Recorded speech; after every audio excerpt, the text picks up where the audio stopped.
Donc la surprise. J'appelle maintenant à mes côtés Monsieur Baconin, qui va nous parler d'un de ses ancêtres qui a participé directement à ce chantier du canal, Henri Aldenise. Je vais lui laisser immédiatement la parole. Comme nous avons pris un peu d'avance, si vous permettez, donc nous avons un petit bonus dans cette matinée. Merci et bonjour. Bon, le tout, c'est pas de se mettre en retard maintenant. C'est une responsabilité. Évidemment.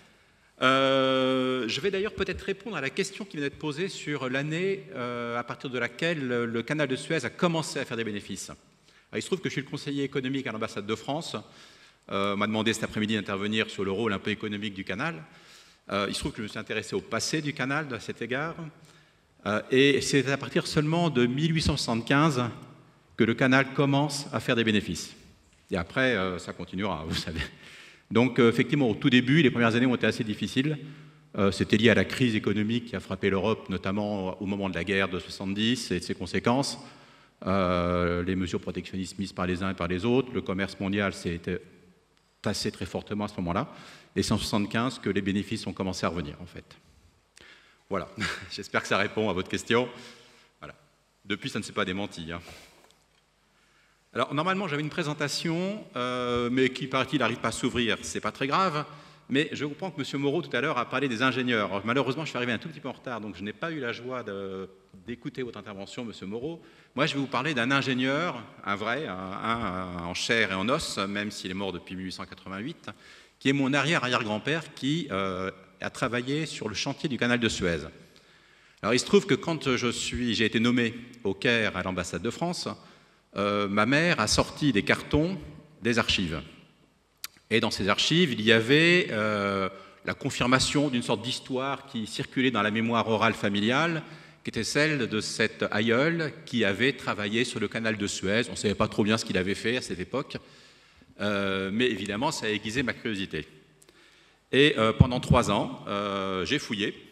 Alors, j'ai fait beaucoup de déplacements de toute la France, un peu en Égypte aussi, pour retrouver les traces tangibles, j'ai envie de dire les témoignages physiques de sa vie et de ce qu'il avait fait.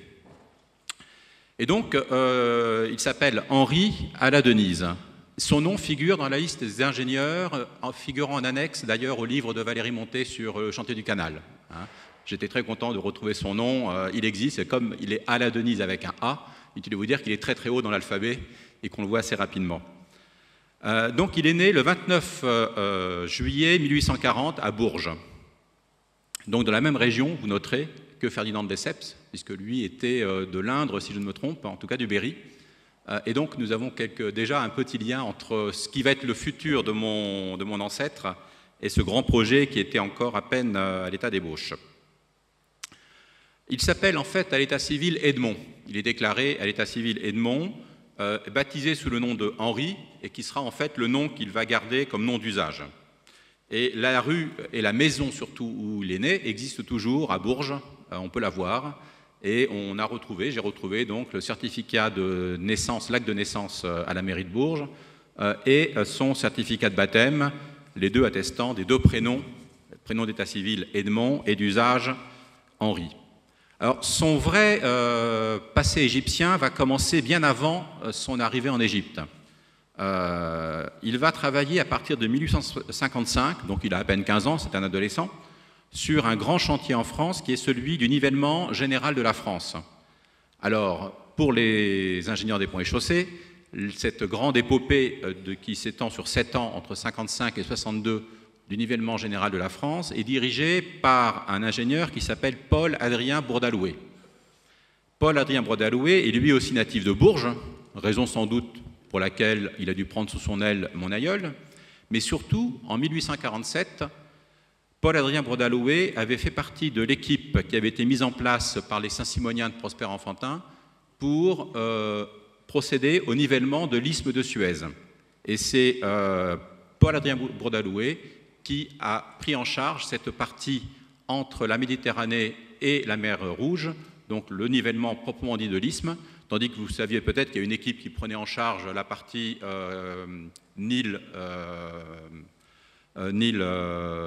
isthme de Suez et une autre partie qui prenait en charge le débouché du futur canal à Péluse. donc Port Saïd aujourd'hui.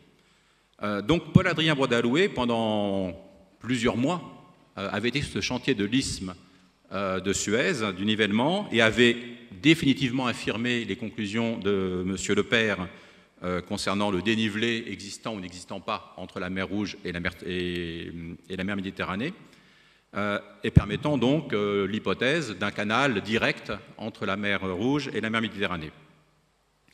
Donc, Paul-Adrien Bourdaloue, revenant, publie une petite brochure qui d'ailleurs a été exposée lors de l'exposition sur le canal de Suez, et il y a tout lieu de penser qu'avec ces références, il a pu développer le projet de nivellement général de la France, et il a dû certainement s'entretenir avec mon ancêtre, qui faisait partie de ses équipes, sur l'Égypte et ce futur canal. Pendant donc 7 ans, mon aïeul, et là on a toute une série d'éléments qui le montrent, intègre ses équipes, petit à petit il progresse, il a 15 ans au début, donc il est juste simple apprenti, et petit à petit il progresse. En 1863, Bourdaloue lui fait passer, l'incite à passer le concours de conducteur de travaux publics, et donc il passe cet examen avec succès. Et il est alors recommandé par Bourdaloue pour candidater à la Compagnie universelle du canal maritime de Suez, qui est en train de changer, et je reviens à Voisin B, qui est en train de changer son mode d'organisation et de travail, et qui va commencer à intégrer beaucoup plus d'ingénieurs français qu'il ne l'avait fait dans la première partie du chantier. Donc lui est plutôt donc, ingénieur topographe ou géodésique, dirons-nous, et il va donc intégrer en 63 donc, la Compagnie universelle du canal de Suez, et va y travailler donc jusqu'à 1870, année où les travaux sont terminés. Il est affecté, pour ceux qui connaissent, à la division de El Guisr sur la section d'El Kantara, donc en fait tout à côté d'Ismaïlia. On a retrouvé donc dans le dossier que l'association du Souvenir Fernand de Lesseps avait gentiment mis à ma disposition un certain nombre de documents le concernant, son contrat, surtout, et ça m'a fait plaisir, ses évaluations.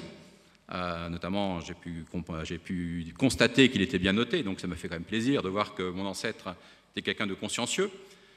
Et en 1870, il va être donc à sa demande, entre guillemets, licencié. En fait, bon, il est mis fin à son contrat, avec une prime conséquente. Et il propose au Khedive Ismaïl un projet, celui du nivellement général de l'Égypte. Alors, il va publier un rapport précisant dans quelles conditions il propose de faire ce nivellement général de l'Égypte. Seulement, on sort donc d'un chantier coûteux, on sort d'un investissement très important du Khedive Ismaïl dans la modernisation de son pays, et puis l'inauguration du canal qui a coûté énormément d'argent à l'Égypte. Et il se trouve donc que nos amis égyptiens hésitent un tout petit peu, et finalement ne donne pas suite au projet. Par contre, ce qui est exceptionnel, c'est que mon ancêtre va publier ce petit rapport qui existe toujours aux archives et que j'ai donc pu retrouver, je crois que c'est à la Bibliothèque du patrimoine de Clermont-Ferrand, parce que mon ancêtre s'est installé après à Vichy, et donc dans la région Auvergne, et donc a gardé des liens. Par contre, s'il ne peut pas réaliser ce projet, il va intégrer entre 1870 et 1872 le chantier du canal d'eau douce d'Ismaïlia. Donc, pour mémoire, le canal d'eau douce avait été rétrocédé à l'Égypte après le firmament de 1866 de l'Empire ottoman qui confirmait la concession à la Compagnie de Suez du canal, mais sous condition que la partie canal d'eau douce et toute la ferme agricole qui était adjointe au canal d'eau douce soit rétrocédée.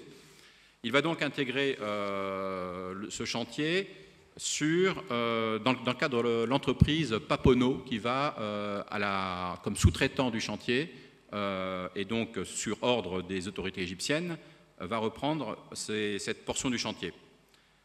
Donc pendant 2 ans, il travaille au canal d'eau douce, et nous avons un document assez exceptionnel, puisque il semble que l'entrepreneur Papono, qui avait travaillé auparavant d'ailleurs sur le chantier du canal de Suez, avait confectionné une sorte d'album photo du chantier qui décrivait portion par portion, quasiment kilomètre par kilomètre, les différentes portions du chantier, avec photographie à l'appui sur les petits trains d'Écoville qu'il avait mis en place pour transporter les terres des terrassements, les ouvriers au travail. Enfin, c'est un document assez exceptionnel de 23 photos qui vous décrit par le menu ce chantier. Il se trouve que donc ma famille l'a encore en sa possession et que j'ai pu le reproduire dans le livre que j'ai publié récemment. En 72, il fait une interruption de son séjour en Égypte. Il rentre en France pour quelques mois pour épouser à Vichy celle qui va être sa femme et mon arrière-arrière-grand-mère. Je passe assez rapidement sur cet épisode, si ce n'est qu'il revient en Égypte avec sa jeune épouse et qu'en 1974, il donne naissance au Caire à leur fille unique, Jeanne, qui est donc mon arrière-grand-mère, et dont j'ai retrouvé l'acte de naissance et l'acte de baptême à l'église de Musqui au Caire et au consulat de France au Caire. Donc c'est assez émouvant de pouvoir retrouver dans un document écrit tout poussiéreux au fond d'une église catholique du Caire l'acte de baptême de son arrière-grand-mère. Il n'en a pas encore fini avec son aventure égyptienne, car en 1974, il va travailler sur le nivellement général de la ville du Caire, cette fois-ci. Vous savez que le Khedive Ismaïl a lancé des grands travaux d'embellissement et d'agrandissement de la ville du Caire, de modernisation, et que ce grand quartier qui va prendre le nom de Ismaïlia va être donc planifié autour d'un plan d'urbanisme qui va être élaboré par un urbaniste français, Pierre Grand, qui lui aussi prendra le titre de Pierre Grand B, et que donc mon ancêtre, travaillant avec Pierre Grand, a fait tout le relevé, la carte topographique de la ville du Caire, qui n'existait pas encore de manière complète. Malheureusement, on ne trouve plus de traces dans la ville du Caire d'aujourd'hui des petites plaques en fonte d'altitude, mais par contre, il a publié, toujours à Vichy, le relevé complet des endroits où il a apposé ces plaques. Donc on arrive à retrouver tout le travail qu'il a effectué au Caire, et là aussi c'est assez émouvant de retrouver cette trace concrète de ce qu'il a réalisé en Égypte. En 1975, il revient en Égypte, il revient en France, et revenant en France, il s'installe à Vichy. À Vichy, il va s'installer donc pour la fin de sa vie, dans une villa d'abord qu'il va baptiser Villa du Nil, qui malheureusement n'existe plus, dans une villa de Suez qu'il va acheter dans le cadre d'un investissement immobilier, et dans une villa du Caire. Vous voyez donc qu'il est resté marqué par son séjour en Égypte, où il a quand même passé une douzaine d'années, et que cette expérience égyptienne, il en reste quelques traces à Vichy, non pas des traces concrètes dans les rues, car la plupart de ces bâtiments ont été démolis, mais dans les archives de la ville, où vous retrouvez les traces de ces réalisations. En France, il ne reste pas inactif, il fait plusieurs travaux, notamment il fait le relevé topographique de la ville de Clermont-Ferrand, le nivellement de la ville de Clermont-Ferrand, et là, plus émouvant, on retrouve encore des traces des plaques de fonte qu'il a apposées lors de ses travaux. Je passe très rapidement sur ces travaux, si ce n'est qu'en 1884, on le retrouve sur le canal de Manosque. Alors vous allez dire que ce n'est pas très important qu'il soit sur le canal de Manosque, si ce n'est qu'il pose sur une photo à cette occasion, une photo souvenir, avec un petit chien. En 1884, donc 10 ans après son retour d'Égypte, on apprend qu'il a un petit chien qui s'appelle Aïda. Donc ça m'a fait un petit clin d'œil assez amusant, mais ça montre surtout que ce séjour égyptien a marqué cet ingénieur un peu plus simplement que dans le cadre de simples travaux réalisés. Il a vraiment vécu une expérience. On le retrouve en 1888, l'année de sa mort, à Porto Rico. À Porto Rico, il va un peu faire ce qu'il avait fait toute sa vie. Il va faire des travaux pour le projet de nivellement d'un chemin de fer qui ne sera jamais réalisé. Par contre, lui, il va attraper la fièvre jaune et va décéder dans sa 48e année, donc le 27 août 1888, loin des siens. Et sa femme n'apprendra qu'un mois plus tard, son décès. Je vous laisse imaginer aujourd'hui, dans le monde dans lequel nous vivons, de l'instantanéité de l'information, l'attente pendant un mois des nouvelles de son mari et pour apprendre simplement qu'il est décédé. Et son corps n'a jamais été rapatrié, il est mort là-bas et est resté là-bas. Et détail un peu touchant, mais un an après sa mort, mon arrière-arrière-grand-mère a fait réaliser un portrait tableau de son époux, manière de faire son deuil en quelque sorte. Alors, tous ces travaux de cette recherche sont publiés depuis une semaine en fait, c'est sorti il y a une semaine des presses de l'IFAO. J'en ai quelques exemplaires ici que vous pourrez feuilleter si ça vous intéresse. Mais ça donne chair et corps finalement à ce grand projet du canal de Suez, par quelqu'un qui a travaillé effectivement sur le chantier. Merci à vous. Merci, Monsieur Baconin. Tout est parfait. Il me revient donc en tant que maître du temps de vous accorder donc cette pause de 11h à 11h30. Nous avons donc 30 minutes et nous vous remercions encore beaucoup et ainsi que tous les intervenants à la fois pour ce destin assez exceptionnel effectivement et qui montre bien l'intérêt que nous avons de ce très beau projet. Et donc pendant une demi-heure, nous avons cette petite pause et nous aurons ensuite 2 interventions. Le docteur, vous voulez Je vais faire ajouter juste une petite à propos de cette histoire d'un ingénieur qui travaille sur les canaux. C'est M. Aladenis, donc il a été sur le canal de Suez. Tout s'est bien passé. Et ensuite, il est allé en Amérique centrale. Et en 1888, il est mort de la fièvre jaune.